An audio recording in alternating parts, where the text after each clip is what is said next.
रिश्ता बहुत पवित्र सा बंधन होता है। रिश्ता एक ऐसा बंधन होता है जहाँ पर अपनापन होता है, लगाव होता है, जहाँ पर भेदभाव नहीं होता, जहाँ पर द्वेष भावना नहीं होती। रिश्ता कोई भी हो बहुत पवित्र होता है।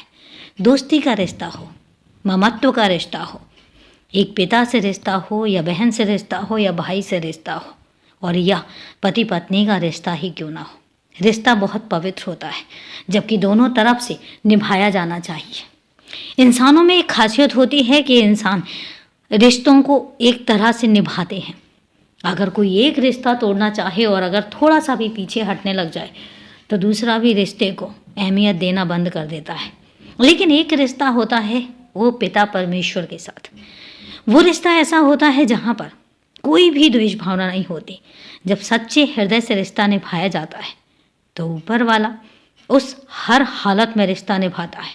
कई बार ऐसा भी होता है कि तुम नाराज भी हो जाओ, तुम खफा हो जाओ और तुम बोलो कि तुम उसको नहीं मानते, तुम परेशान होते हो और उस ऊपर वाले से शिकायत करते हो कि अब तुम उसको नहीं मानते और ना ही तुम उसकी पूजा करोगे। लेकिन उसके बावजूद भी वो ऊपर वाला तुम्हारे मन के भाव समझता है, तुम्हें समझता है, और इसलिए चाहे कितनी भी विकट परिस्थिति क्यों ना आ जाए, जब वो साथ देता है तो वो हर हाल में तुम्हें संभालता है, हर हाल में तुम्हारा साथ देता है, हर हाल में तुम्हारे साथ रहता है।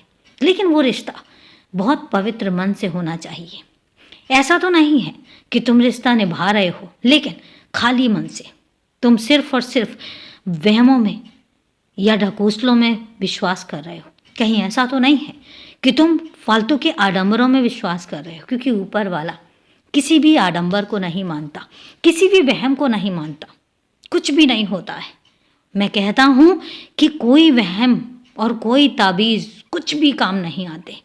सिर्फ ऊपर वाले से सच्ची सद्भावना, सच्चा समर्पण, सिर्फ यही काम आते हैं। कभी आजमा कर देखो, अगर तुम्हारे साथ कुछ गलत हो रहा है तो ये सोच कर देखो कि उसमें मेरी मर्जी है, फिर देखना तुम्हारे साथ कुछ गलत नहीं होगा। सच्चे समर्पण के साथ तुम मेरे पास आकर तो देखो, सच्चे समर्पण के साथ तुम उस परमेश्वर को आजमा कर तो देखो, फिर देखना वो तुम्हारे साथ हर कदम पर साथ देता है। मैं ये नहीं कहता हूँ कि सिर्फ तुम मेरे ही रूप को मानो, मैं ये नहीं कहता सिर्फ तुम मेरी पूजा करो। तुम किसी भी रूप को मान सकते हो, पूज सकते हो और उसके साथ अपना रिश्ता बना सकते हो, और फिर देखना कैसे कैसे चीज़ें तुम्हारी ज़िंदगी में बदलती चली जाएंगी। खुश रहो, हमेशा खुश रहो।